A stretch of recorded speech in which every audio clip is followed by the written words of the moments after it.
Hola, ¿qué tal chicos? Muy buenas tardes. Bienvenidos a nuestra clase número 9 de nuestra materia Fundamentos de la Administración. Soy la licenciada Alejandra Merino y es un gusto recibirlos en una clase más el día de hoy en su licenciatura en Administración. Espero que cada uno de ustedes se encuentre muy bien, chicos.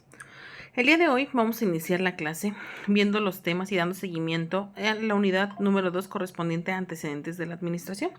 Ok, ya estuvimos trabajando un poco acerca de cómo es que surge la administración, cómo es que desde la prehistoria se llevaban prácticas de la administración, aunque no eran reconocidas como tal, y cómo a través de la formación de diferentes civilizaciones, pueblos y comunidades, pues fue evolucionando este concepto, ¿ok? También en la clase pasada estuvimos analizando un poco acerca de lo que es la administración como disciplina, cómo la podemos reconocer de esa forma, y también estuvimos analizando lo que es la administración moderna, que se adapta ya un poco a la época actual en la que estamos, ¿ok? Entonces, pues vamos a retomar un poquito de lo que estuvimos trabajando. Sabemos que hoy en día el panorama empresarial ha experimentado una transformación radical en los últimos años, puede que por lo que estamos mencionando, que es la administración moderna, en donde la administración en la actualidad pues ya no se rige por los principios tradicionales que se llegaron a dominar en el siglo XX, ¿ok? Ahora pues ya nos encontramos en una era donde la velocidad del cambio tecnológico, la hiperconectividad y la evolución de las expectativas de los empleados pues han reconfigurado completamente cómo se gestionan las organizaciones. ¿Ok? Las empresas que mantienen estructuras jerárquicas rígidas pues están quedando obsoletas frente a aquellas que se adaptan a nuevos modelos más flexibles y más adaptativos, ¿ok? Esta realidad pues ha llevado a una reinvención de los fundamentos administrativos donde la agilidad y la capacidad de respuesta rápida pues se han convertido en características esenciales para la supervivencia organizacional, así como la capacidad de adaptarse a los cambios constantes que se van presentando en la actualidad. ¿Ok? Entonces, pues cuando hablamos de la administración en la actualidad, que es la administración contemporánea, pues también está marcada por una paradoja interesante, ya que mientras la automatización reduce la necesidad de ciertos roles tradicionales, pues simultáneamente también va a aumentar la demanda de la habilidad exclusivamente, ya sea humana, como la creatividad, la inteligencia emocional y el pensamiento crítico. Entonces, pues las organizaciones que son más exitosas han comprendido que la tecnología debe complementar, no reemplazar el ingenio humano, ¿ok? Ya que en base del ingenio humano y su creatividad, pues se puede desarrollar lo que es la innovación.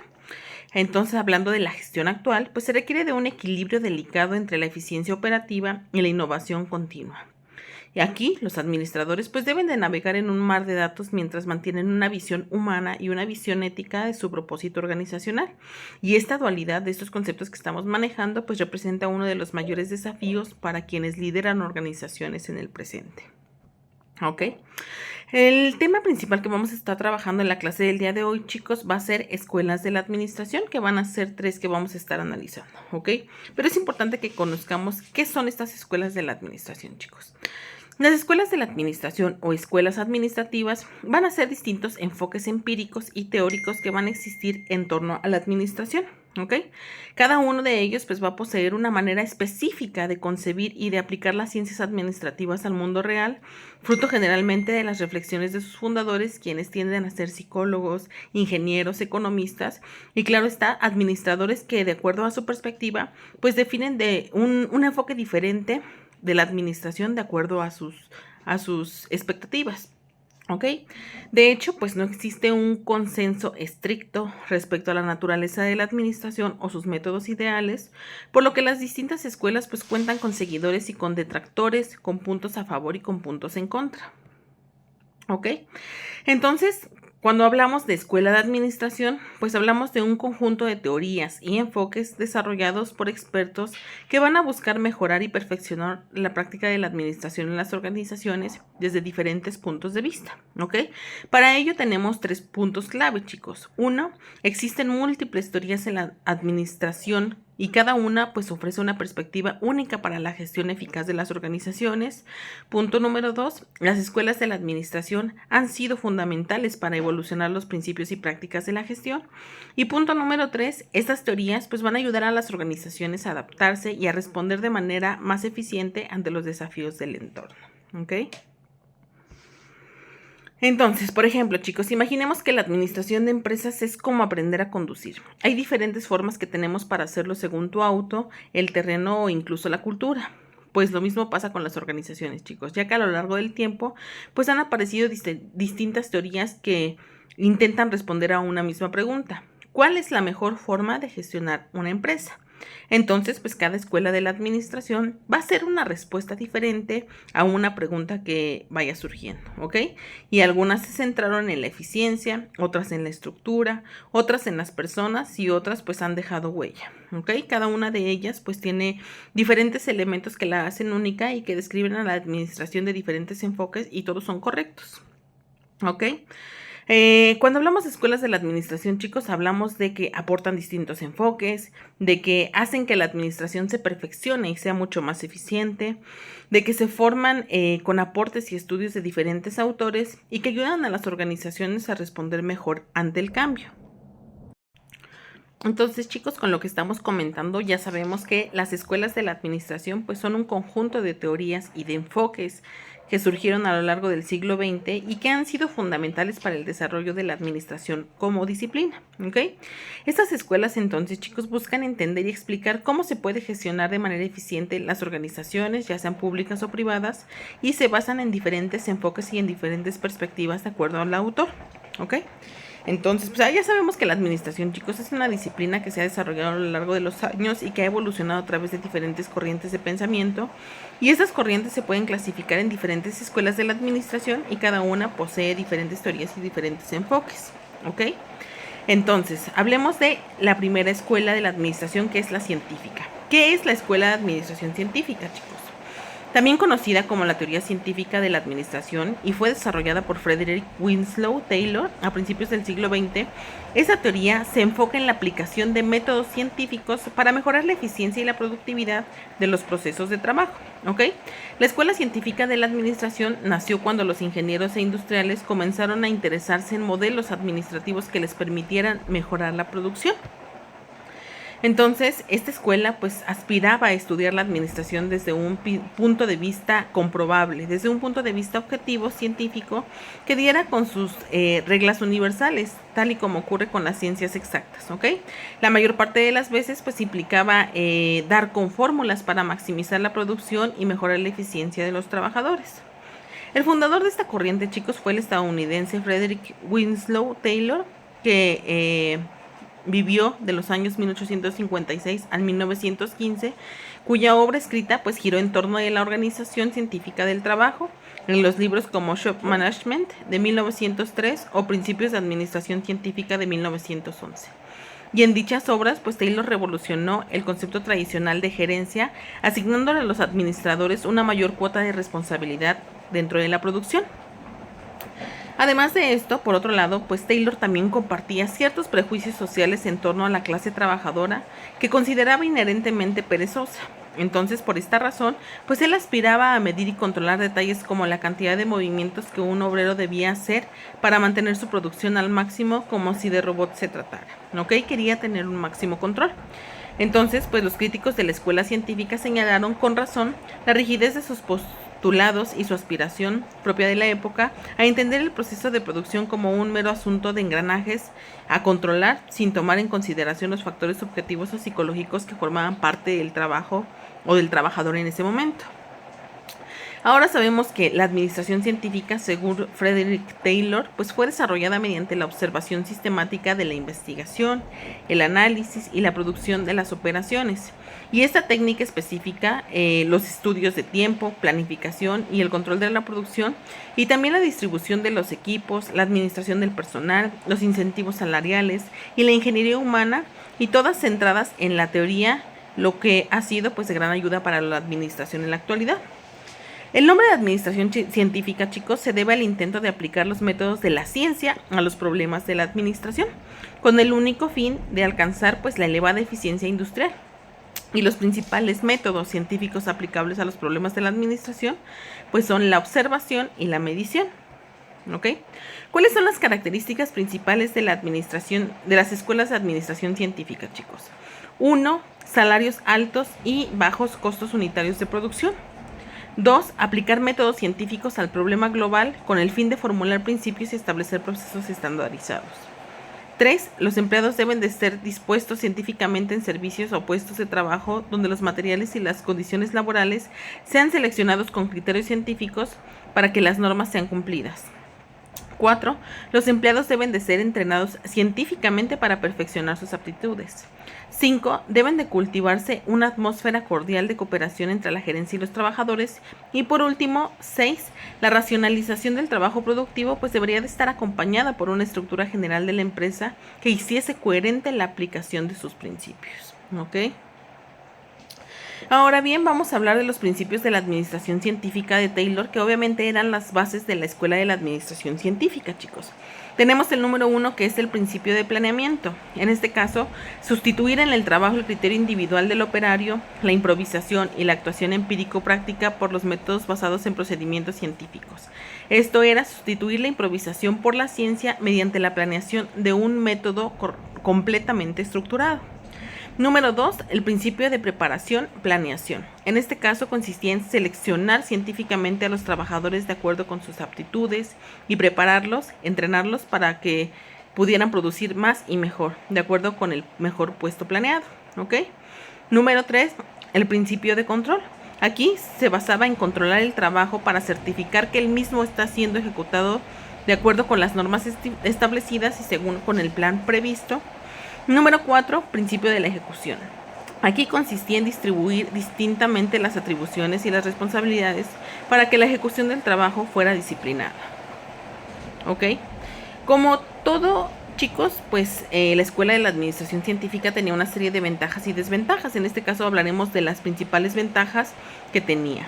La número 1 es que es un proceso previamente estudiado y planificado, y se encargaba de analizar cada uno de los factores que intervienen para evitar cualquier improvisación o cualquier problema repentino, ¿ok?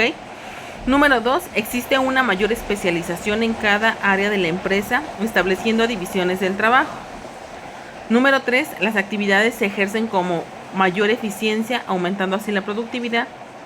Y número 4, permite establecer jefes por cada área de especialización, lo que facilita un mayor control y supervisión. ¿Ok? En contraparte, chicos, pues también tenía este enfoque, pues una serie de desventajas, iniciando con que establece una línea de mando descendente, impidiendo que el trabajador pues pueda generar aportes de valor, limitándose a cumplir las órdenes de sus superiores. Número 2, al existir diferentes jefes por departamento o área de especialización, pues se pueden generar conflictos entre obreros al perderse la unidad de mando.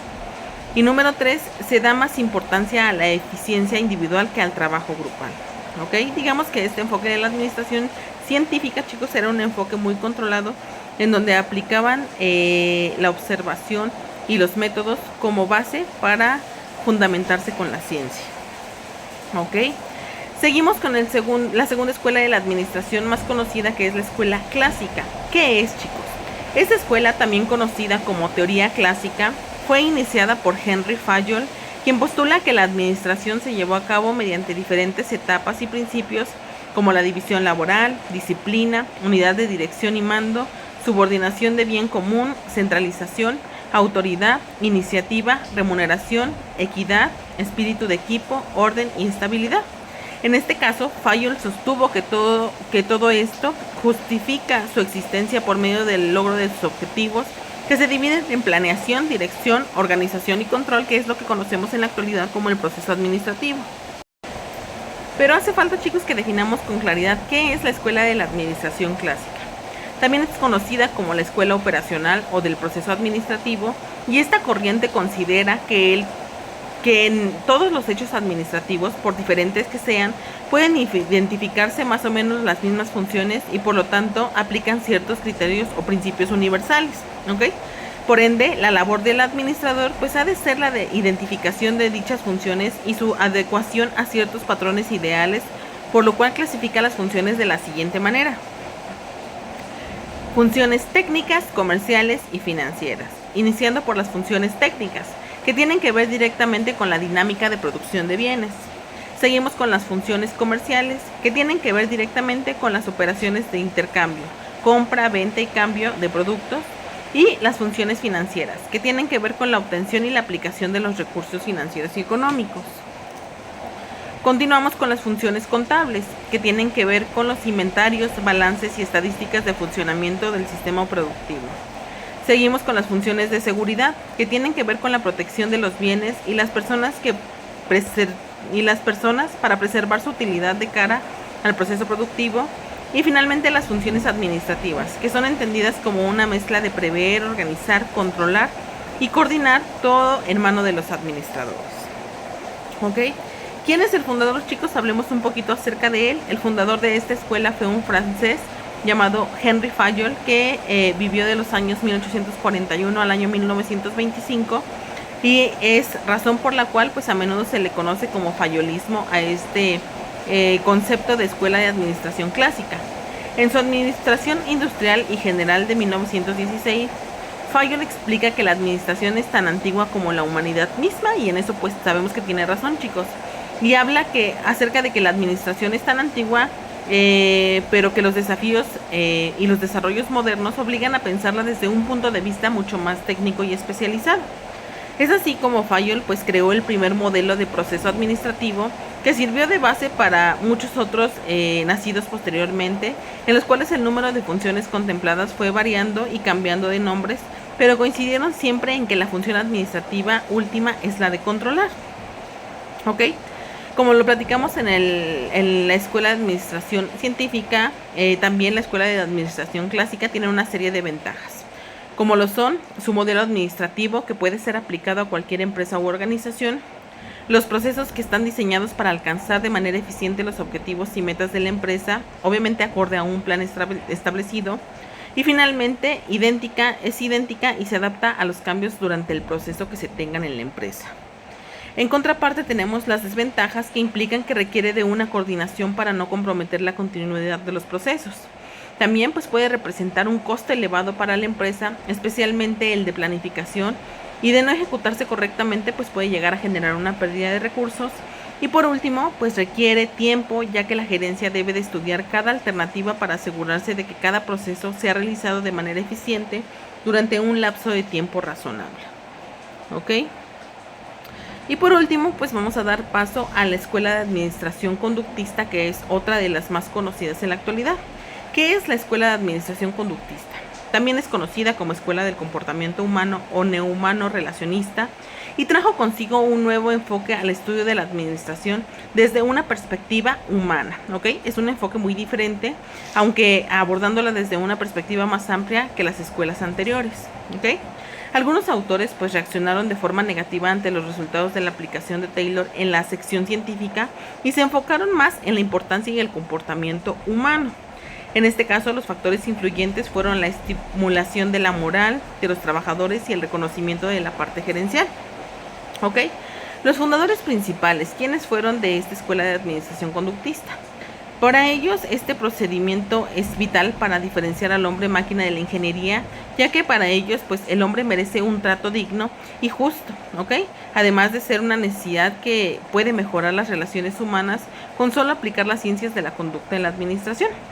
De hecho, esta escuela reivindica las experiencias de Elton Mayo, quien en realidad sus principales exponentes fueron el animal Kurt Lewis, que vivió de los años 1890 a 1947, y del estadounidense Douglas McGregor, que vivió de los años 1906 al 1964.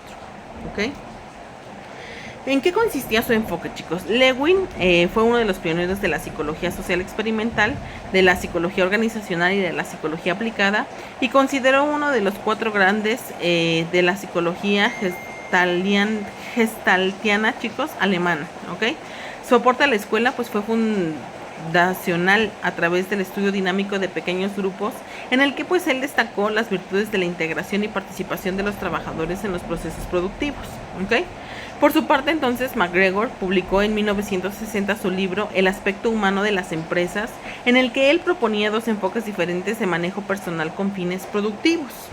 ¿Ok? Estos ya los estuvimos analizando clases anteriores, chicos. Sin embargo, me gustaría que los volviéramos a analizar. Y él hablaba de el enfoque de la teoría X y el enfoque de la teoría Y. En este caso, la teoría X es el enfoque más tradicional y menos eficaz, que entiende al empleado como un individuo negado al trabajo cuya única motivación laboral va a ser recibir el dinero del salario, ¿ok? Y en contraparte se encuentra la teoría Y, que es el enfoque que tomaba en cuenta los hallazgos de la psicología moderna respecto a la motivación y que por lo tanto propone un cambio en el modo de actuar de los administradores.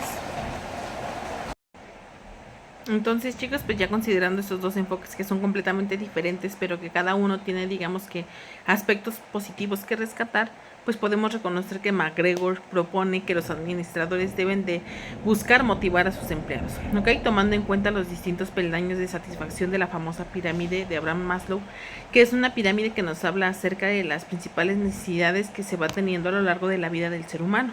¿Ok?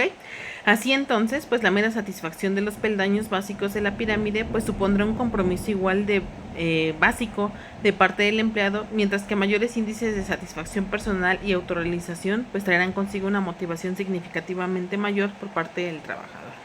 ¿Ok? McGregor entonces pues propone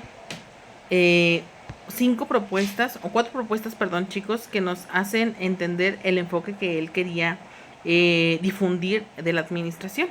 El número 1 es la integración de los objetivos de la empresa y las aspiraciones y necesidades individuales de los trabajadores.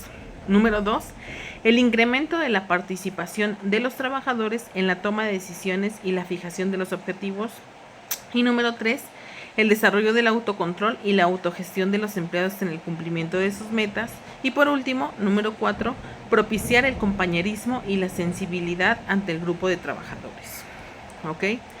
Las principales ventajas de la escuela de la administración conductista es que ayuda a identificar las fortalezas y debilidades de los empleados, aprovechando su potencial y capacitándolos para mejorar sus debilidades, que mejora la cooperación y el trabajo grupal, estimulándolos a mejorar sus niveles de productividad, y que incentiva a mejorar la comunicación y armonía en las relaciones laborales.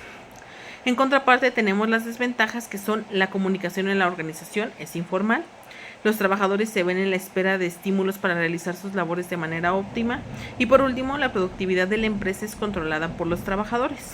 ¿Ok? En conclusión, chicos, pues hablando de este tema de las escuelas de la administración, pues sabemos que la gestión y la administración han sido temas centrales en el desarrollo de las organizaciones y la sociedad. Y ya que a lo largo de la historia, pues las escuelas de pensamiento administrativo han ofrecido diferentes enfoques y herramientas, y cada uno con sus contribuciones significativas que han formado la administración que conocemos y por la que nos guiamos en la actualidad. ¿Ok? La evolución de estas teorías pues refleja un esfuerzo por comprender y por abordar las complejidades cambiantes de las organizaciones, y destaca la importancia de aplicar un enfoque integrador y flexible en la actualidad. Entonces, pues la evolución de estas teorías administrativas que comentamos, chicos, no solamente refleja un proceso histórico, sino que también es un intento constante de resolver problemas específicos del contexto organizacional, obviamente apegado a la administración. Y pues desde los rígidos principios de la escuela clásica hasta los modelos contemporáneos que incorporan la inteligencia artificial y la sostenibilidad, pues cada una de estas teorías ha surgido en respuesta a los desafíos particulares de su época, y han realizado grandes aportes en general al desarrollo y evolución de lo que es la administración. ¿Ok? A continuación, chicos, vamos a visualizar rápidamente un video para que podamos clarificar los temas de clase. Entonces, iniciando con la definición, podemos decir que las escuelas de la administración son las diversas corrientes o enfoques a través de los cuales se aplica la administración. El estudio de las escuelas de la teoría administrativa puede parecer teórico e innecesario. Sin embargo, el aprendizaje y aplicación de la administración solo es posible mediante el conocimiento de sus distintos enfoques y tendencias. Este conocimiento es el único camino para lograr la visión y el criterio flexible que todo administrador o directivo requiere. Es importante aclarar que todas las escuelas que se mencionarán a continuación y en las que profundizaremos a lo largo de este curso implican grandes contribuciones a la administración. Cada una sirve para satisfacer las necesidades de las organizaciones de acuerdo con un contexto, por lo que todas son igualmente valiosas. Un directivo eficiente y talentoso debe conocer todas las escuelas administrativas para elegir y aplicar las teorías más adecuadas a las necesidades de su organización.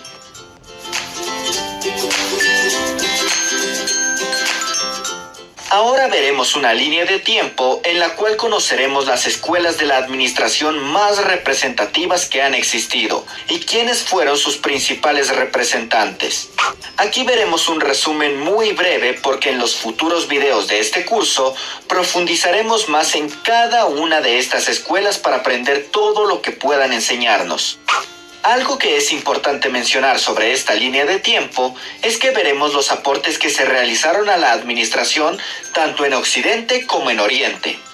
En la parte izquierda de la pantalla veremos todos los aportes que se realizaron en Occidente y en la parte derecha todos los que se realizaron en Oriente.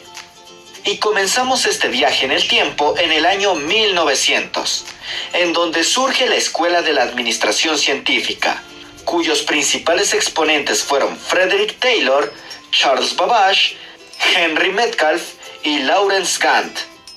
Esta escuela, como pueden ver en la pantalla, fue un aporte a la administración en Occidente. Y de hecho, los primeros aportes que veremos en esta línea de tiempo fueron en Occidente, al menos hasta que lleguemos al año 1950, pero vamos avanzando para conocerlos.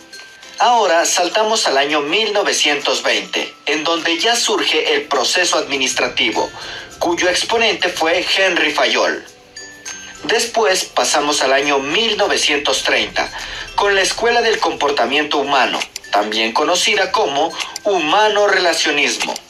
Aquí los principales exponentes fueron Elton Mayo y Robert Owen. Después pasamos a la década de 1940, con la Escuela Cuantitativa Matemática, y sus exponentes Danzig y von Neumann. Ya llegando a la década de 1950, vemos que se realizaron aportes tanto en Oriente como en Occidente. En Occidente surge la Escuela del Neo-Humano Relacionismo, con representantes como Douglas MacGregor, Abraham Maslow y David McClelland. Mientras que en Oriente, específicamente en Japón, tenemos el control estadístico de procesos, de Edward Deming. Pasando a 1960 en Occidente, surge la Escuela del Estructuralismo con autores como René Mainz, Amitai Etzioni y Ralph Darnford. Y el enfoque de sistemas con representantes como Ludwig von Bertalanffy, Robert Wiener, Churchman y Ross. Mientras que en Oriente, en Japón, Kaoru Ishikawa da a conocer la administración total de la calidad, comúnmente llamada por su traducción al inglés Total Quality Management. En la década de 1970 se realizaron grandes aportes tanto en Oriente como en Occidente. En Occidente surge la Escuela Neoclásica de la Administración, con autores como Peter Drucker, Ernest Dale, Lawrence Sapir y Concy O'Donnell. Y también la teoría del desarrollo organizacional con exponentes como Richard Bennis, Richard Beckard y Blakey Moulton. Por su parte, en Japón surgen las prácticas Kaizen y 5S. Cuando llegamos al año 1980, ya se empieza a hablar de calidad en Occidente, con autores como Philip Crosby y sus 0 defectos, Edward Deming y la mejora continua, y William Ouchi y la teoría Z. Mientras que en Japón se expone el Six Sigma. Ya terminando el milenio, en los años 1990 y 2000, se encuentra lo que se llama la teoría o la escuela contemporánea de la administración, con autores como Peters y Waterman, enfocados en la excelencia, y Morris y Chapman, con la reingeniería. La última escuela de la administración que veremos en este curso será la administración del conocimiento, que abarca desde el año 2000 en adelante y tiene exponentes como Thomas H. Davenport y Peter Senge. Y bueno, esto es todo lo que veremos en esta lección. Ok, chicos, esperamos que haya quedado un poco más claro en los temas que estuvimos trabajando en clase. Vamos a dar paso a mencionar la tarea que tienen que entregar para esta semana correspondiente a esta clase. Deberán de elaborar un resumen acerca del tema escuelas de la administración, ¿ok? En este caso, en el video mencionaron algunas otras escuelas que no son tan reconocidas como las principales que analizamos en clase. Entonces, este resumen, chicos, lo deben de realizar únicamente de las 3 escuelas que estuvimos viendo en la clase de hoy, ¿ok? La actividad, chicos, deben de subir la plataforma CIAPI en la fecha acordada, que es el lunes posterior a que nosotros subimos esta clase a plataforma, y les pido que consideren los elementos de su rúbrica de evaluación, ¿ok? Les agradezco mucho, chicos, que hayan visualizado en la clase del día de hoy. Espero que se encuentren muy bien todos ustedes y nos estaremos viendo en la siguiente clase, chicos. Muchísimas gracias. Hasta luego.